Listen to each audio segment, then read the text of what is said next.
Cuando Shig Sakagawa desembarcó en Yokohama a principios de 1946, estudió con sumo cuidado la patria de sus antepasados y al ver al pueblo hambriento, las ciudades destruidas por las bombas y la patética base material sobre la cual los japoneses habían aspirado a conquistar el mundo, pensó, tal vez papá tenga razón y este sea el país más grande del mundo, pero con toda seguridad no lo parece.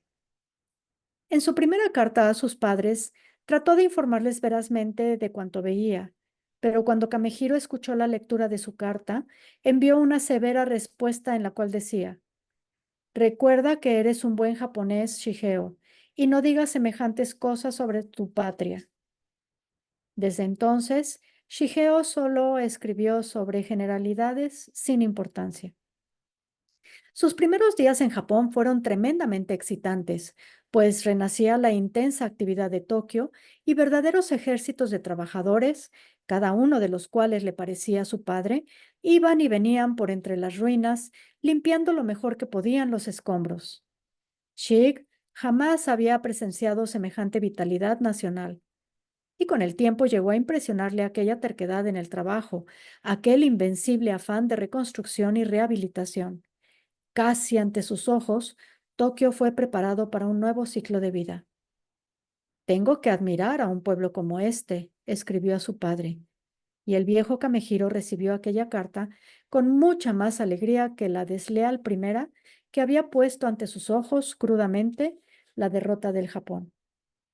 Shig realizaba con gran interés su labor de traductor e intérprete para el profesor de Harvard, a quien el general MacArthur había llevado a Japón para que le asesorase sobre la reforma agraria.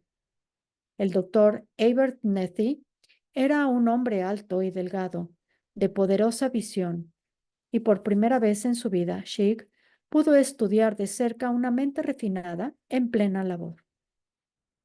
En largos viajes por la campiña, con Shig al volante del jeep, Abernethy exponía sus teorías sobre la reforma agraria. La tarea que tiene ante sí aquí el general MacArthur es un clásico concepto medieval de la propiedad de la tierra.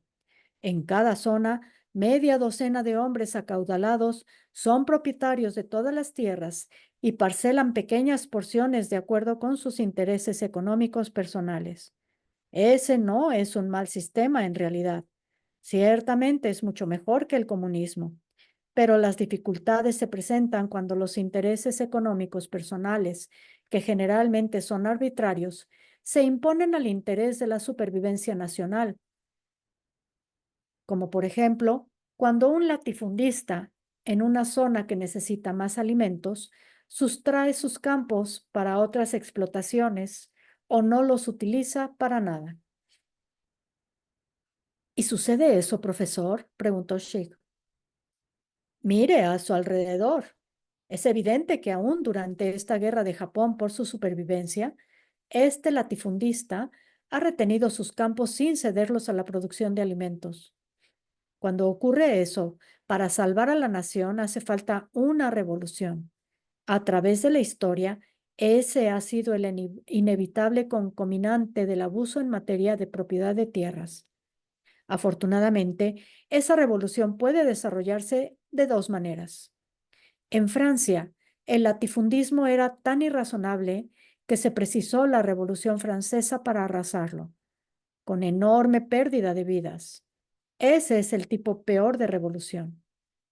En Inglaterra, se obtuvo un resultado exactamente igual, por medio de una política impositiva.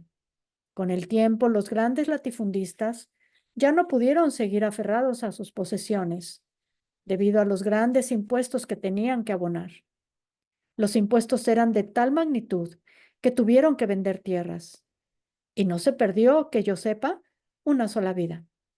Esa es la manera lógica de alcanzar la reforma agraria. ¿Cree usted que Japón se halla ante el mismo problema que Francia e Inglaterra?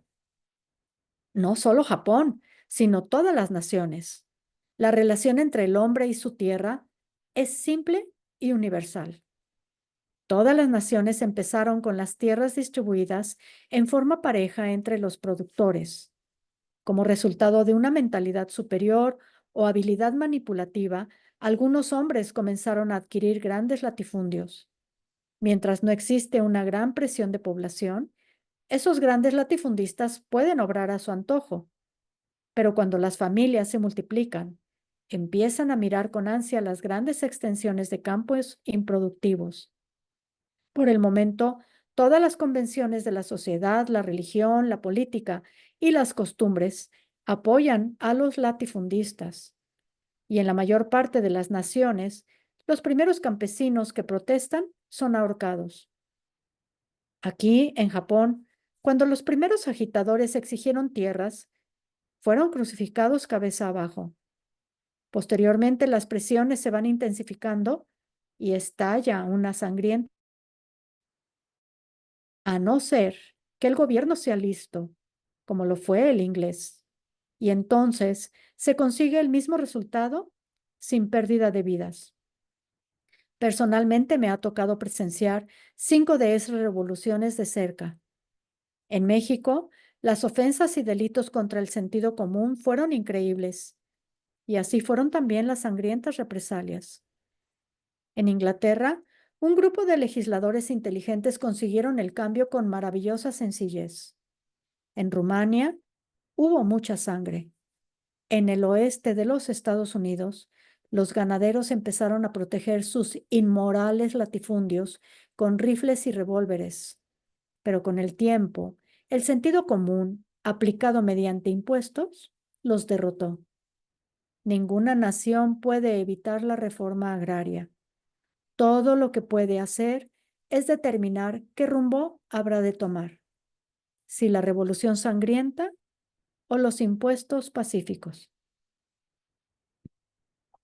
Me parece, dijo Shig, que aquí en Japón tenemos una tercera alternativa, la reforma agraria por mandato.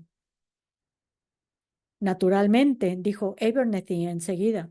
Lo que usted y yo decidamos que deba hacerse, lo hará el general MacArthur, y eso resultará su más notable realización en Japón, puesto que distribuirá las tierras equitativamente y al mismo tiempo evitará una sangrienta revolución.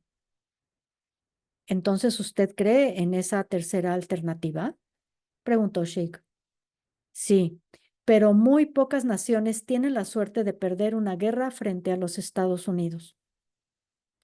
Prosiguieron la marcha en silencio por espacio de unos 3 kilómetros, en busca de un camino lateral que conducía a la residencia de uno de los mayores y más ilógicos latifundistas, y al encontrarlo Sheikh, estudió la extensión relativamente pequeña, si se la comparaba con Hawái, y empezó a reír. ¿De qué se ríe?, preguntó el doctor Abernethy.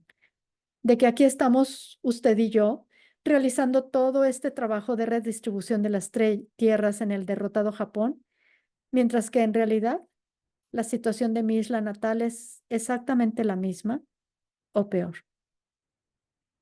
¿Y de qué supone usted, Chick, que le he estado hablando todo este rato? Chick se sobresaltó a tal punto que detuvo el jeep y se volvió para mirar a su jefe. ¿Quiere decir que me estaba hablando de Hawái? Claro, quiero que usted aprecie cuáles son las alternativas. ¿Y cómo está usted enterado de lo que ocurre en Hawái? Toda persona que se interese por la reforma agraria tiene que saber eso, Sheikh. Ahora que Hungría y Japón han hecho frente a sus revoluciones, Hawái y China quedan como los más notorios residuos de medievalismo en el mundo. Sigo creyendo que es sardónico que yo esté aquí ayudando a salvar al Japón, reflexionó Sheikh, cuando debería estar haciendo eso mismo en Hawái. Como he dicho, repitió el doctor Abernethy, muy pocas naciones tienen la suerte de perder guerras en el momento más oportuno. Japón la ha tenido. Goro Sakagawa, que actuaba como traductor para el general MacArthur en cuestiones obreras, había estado ausente en Nagoya cuando desembarcó Shig, empeñado en un programa de gran alcance tendente a establecer los sindicatos obreros en todo Japón. Pero en lugar de servir a las órdenes de un tranquilo intelectual como el doctor Abernethy de Harvard, Estaba en un equipo de decididos organizadores pertenecientes a la Federación Norteamericana del Trabajo. Esta tarea me está volviendo loco, exclamó cuando él y Shig se encontraron por fin. Trabajo 15 horas diarias para imponer la creación de los sindicatos y les leo la declaración que ha formulado el general MacArthur en el sentido de que una de las bases más fuertes de la democracia es una clase obrera bien organizada, segura de sus derechos. ¿Y sabes una cosa, Shig? Creo que MacArthur tiene razón. Pero maldita sea, resulta realmente enloquecedor tener que imponer a los japoneses de Japón lo que a los japoneses de Hawái les está prohibido. ¿Quieres decir los sindicatos? Inquirió Shig. Sí, seamos honestos. Puede decirse que hemos librado esta guerra para eliminar el Saibatsu en Japón, pero tú sabes que las grandes firmas de aquí jamás controlaron ni la mitad de lo que controlan las de Hawái. Tiene que ser un mundo loco este en que tú libras una guerra para dar al vencido lo que le estás negando a tu propio pueblo en casa. Si los sindicatos son buenos en Japón, son malos en Hawái. Se me obliga a que imponga su creación aquí, pero si yo intentase hacer lo mismo en Hawái, sería arrestado y probablemente apaleado. Todo eso que dices resulta fascinante, dijo Sheik lentamente. El doctor Abernethy dice lo mismo sobre los problemas agrarios.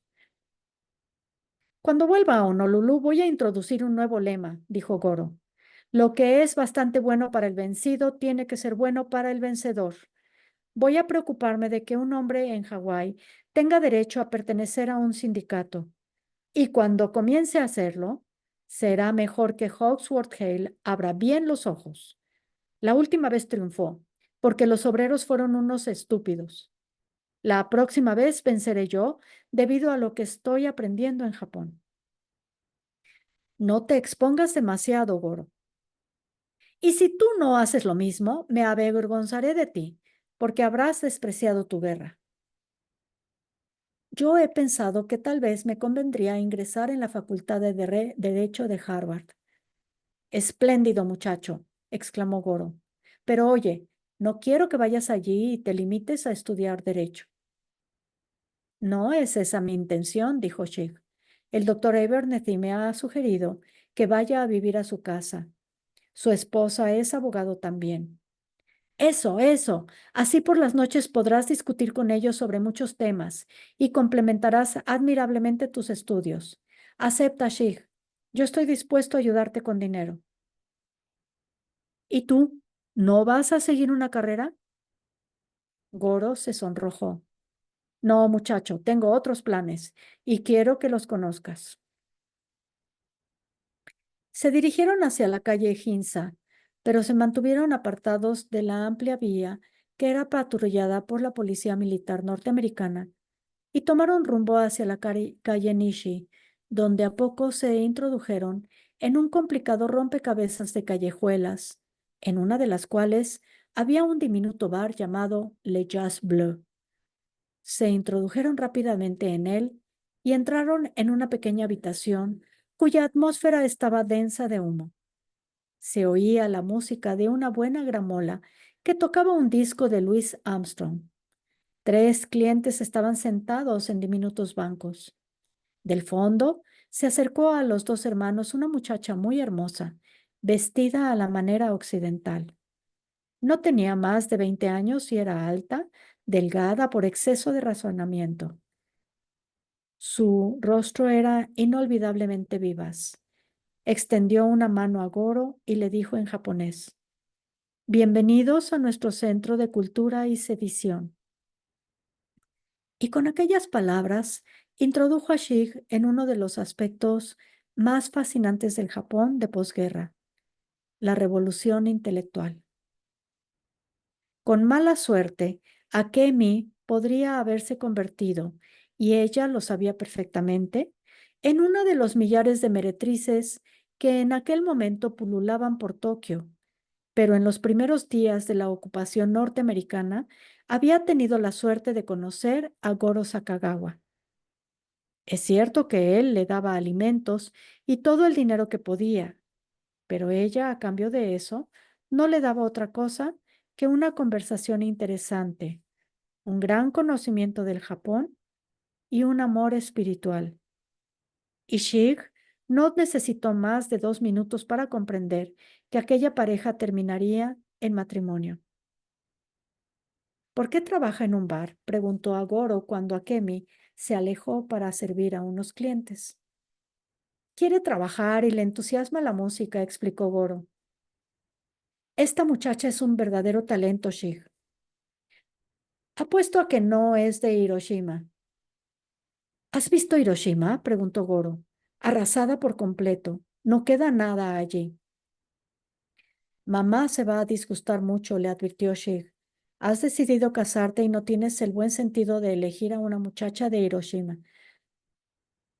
Esta es la muchacha que el cielo me ha enviado, exclamó Goro en momentos en que Akemi volvía junto a ellos. A eso de la medianoche, Akemi dijo en voz alta: Pronto se irán los clientes y entonces nos divertiremos. Y cuando ya no quedaba nadie más que ellos en el bar y el dueño empezaba a apagar las luces, ella abrió unos centímetros la puerta, escrutó los alrededores y susurró: No hay parejas de la policía militar. Los tres salieron presurosos y se alejaron por una serie de inverosímiles callejuelas hasta llegar frente a una puerta que Akemi abrió lentamente empujándola. Daba a una espaciosa habitación en la cual más de una docena de jóvenes de ambos sexos estaban sentados rígidamente inmóviles, pues una gramola tocaba una música que ni Goro ni Shig conocían. Era Kindertopflied de Mahler, cantada por un coro alemán. Los recién llegados se dejaron caer silenciosamente al suelo, y cuando terminó la música y fueron encendidas nuevas luces, vieron que se hallaban en medio de un grupo de japoneses, compuesto por apuestos muchachos y hermosas muchachas. Cuando se inició la conversación, versó sobre París, André Gide y Dostoyevsky. Una gran parte se desarrollaba en francés, y como Shig lo hablaba bastante bien, fue admirablemente recibido.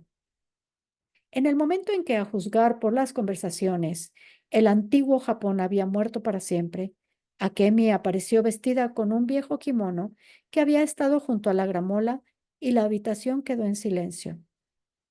Cuando todas las poses tradicionales, la muchacha comenzó, con todas las poses tradicionales, la muchacha comenzó la ceremonia del té. Y conforme fue ejecutando los milenarios movimientos de hacerlo y servirlo, Shig se dio cuenta de que aquellos jóvenes japoneses no se diferenciaban en nada de él. Todos ellos estaban poseídos ahora de aquel intercambio en la historia, de tal modo que con una parte de sus mentes adoptaban palabras francesas y todo cuanto fuera moderno, mientras las grandes anclas del alma los mantenían sujetos a los más inexplicables secretos del Japón. Akemi le indicó con un gesto que había llegado su turno, y otra joven se acercó a él, avanzando sobre sus rodillas, para entregarle una taza de té amargo, que él tomó con ambas manos y bebió a sorbos. Terminada la ceremonia, se reanudó la conversación y la muchacha que acababa de servirle el té dijo: La policía militar norteamericana puede destruirlo todo menos esta ceremonia del té. Por mucho que golpeen nuestras almas, siempre parecen errar los golpes. Aquella declaración irritó a Shig, que dijo: Como no pertenezco a la policía militar, no sé, pero yo traigo la libertad. ¿Qué libertad?, preguntó la muchacha, irritada a su vez. La tierra para los campesinos, dijo Shig, y por unos minutos fue el héroe de la reunión. Pero cuando disminuyó la iluminación, sonó de nuevo la gramola. Era la primera sinfonía de Bruckner, una grabación efectuada en Londres, y la pieza le agradó. Aquella noche, cuando regresaban a su alojamiento, Shig dijo: Goro, en tu lugar, yo me casaría con esa muchacha. Es lo que pienso hacer, respondió su hermano.